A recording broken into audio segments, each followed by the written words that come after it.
Greetings and welcome back to my channel. This is the final video for the Dell 9020, the 4790 with the RX 580. So why in the hell would you do such a thing? Well, if you can get them cheap enough, they actually make a decent gaming machine, and I'll go through all the specs here in a second.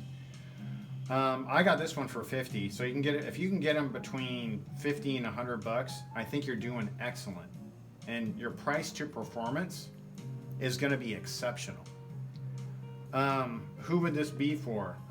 It would be for people obviously on a budget, or if you wanted to. I was thinking if you had a kid that wanted to learn how to build a PC, start them off in a Dell. You know, you don't have to do all the fan stuff like I did, but that's just me. But I like cooling. Yeah, so kids and people on a budget, these are perfect. What would you compare this PC to? I'm seeing a lot of these budget PCs on YouTubers that are getting them from Temu for around $300 to $400, and they're just, the motherboards are just crap. The RAM is crap. With a Dell, at least you're getting, the case is solid. The motherboards are built well. The CPUs probably have never been pushed because they just sat in an office and did just office work the whole time. So, you know, relatively speaking, they're almost always in good condition. This one in particular, this series, the Mini ATX Tower, they call it a Mini, but it's not. It's more like a mid. You kind of want this one because you can put a power supply in it. So I just did some benchmarking on this. And well, before we do that, let's get into the price. So I paid 50 bucks for the Dell. I paid $20 for HyperX Kingston RAM. I could have saved 10. I could have got it from my buddy for 10 bucks. I had a 512 SSD on hand. I think it cost me 30. There's 3 case fans in here, 120 millimeter RGBs. I've seen case fans with controller for 22 bucks.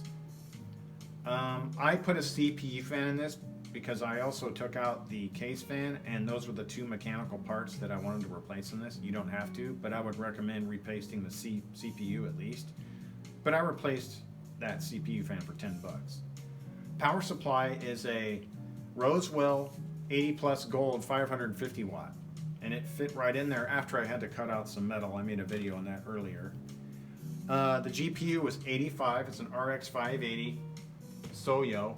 It's actually a 2048 SP. So I did that, and so with just that, it's $274. Okay. Now, if you had a mouse and a keyboard, it would be $304, and that would be mouse 10 bucks, which I did buy, and a keyboard. I just said 20 bucks for a keyboard. I had one left over that I paid 30 for, but I'm just being, you know, straight up on the numbers. So let's just say $304 complete system without a monitor. This is 100 megahertz. So right now, Doom Eternal, I just tested Doom Eternal. The driver says 77 frames per second. 60 and up is playable. And this was running, I think it had like medium to high textures. It was running 640 by 480. And it looked great, and it played great, and you'll see a video of it. I'll drop it here after this one. Tomb Raider, before overclock, I was getting 61 frames per second, and then I overclocked the card. And AMD says, in the driver, it says I was getting 72, but who knows. But at least it's above 60 frames per second. Forza 5, 64 frames per second, and then I OC'd it and did tweak some settings, and it was getting 68 frames per second. Okay, and as far as temperatures go, and this is why I put all these fans in here, with 1, because it's fun, and 2, it lights it up, and 3, it keeps it cool. CPU, the highest temperature was 72 Celsius, and the GPU, its highest got at 63. And I don't think that was when I was gaming. I think that was when I was doing synthetic benchmarks. So I've noticed in like CSGO, which I played a lot on this system lately, it doesn't get quite as hot. It'll stay in the, like, the CPU will stay in the late, around 70.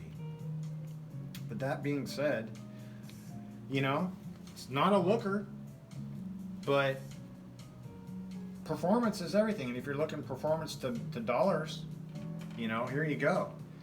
Now, some negatives are, you know, obviously your upgrade path is going to be limited.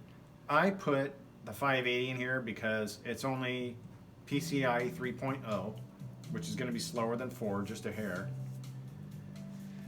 But I think with the 580 in here, it's a well-balanced system, and it runs everything great. If you put a larger GPU in here, the CPU is probably not going to be able to keep it up, and you're probably overspending on your budget for no reason. But I haven't tested that theory out. I mean, you could put anything in here and you'd probably get better results, but to a point that the CPU can provide it, that can feed it. So that's why I didn't go crazy, and I didn't want to spend a lot of money.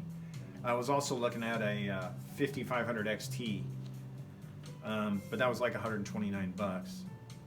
So, oh, and the other thing was, I wanted to go used. I was looking for a 2060, but I could not find one for 85 bucks used, good, in Facebook Marketplace or Craigslist or anywhere. So that's why I went to eBay and I got the generic white, you know, 580X, whatever. And it's working out. So, oh, one other thing is, this particular fan kit came with,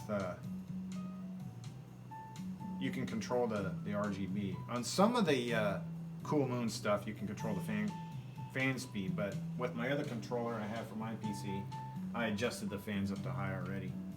So you got rainbow, you got gradient, blade action, and breath. Anyway, just had to, I always forget to show that. It's kind of a cool thing. So, in conclusion, a $274 computer that's getting playable results and that look good. You know, I say go for it. Search out a Dell. You know, you got a kid, even a college kid, you know, if he doesn't have a lot of money, go get him a Dell and throw a graphics card in there and load an OS. The key is put an SSD in it. Do not use a magnetic drive. Even a shitty SSD is better than a magnetic drive. And of course you're limited to PCIe 3, so you don't. You can't do an M2. Even if you did an adapter and the M2 on this, it would get in the way of the graphics card because it's the last PCIe slot on the bottom, and it would get in the way. So you could do it, but it would get in the way. So yeah, there you go. This was one hell of a fun project, and I hope you learned something from this, and you know, you can apply it to your project. Build a Dell. I say build it, man. It was fun as hell doing this, and I've been playing on it for the last couple of days. Having a great time playing CSGO, and it was, I think it's getting, the last overclock, I was getting 118 frames per second, and it was set to medium to high settings. So, yeah, totally doable. Anyway, I hope you learned something from this. I had fun doing it, and I'm going to go back and I'm going to play Doom because I just figured out how to get past that level. So, anyways, thanks for watching, and we'll see you in the next video. I'm going to have Doom Eternal benching up in a second. All right. Well, thanks for watching. See you in the next video. Bye-bye.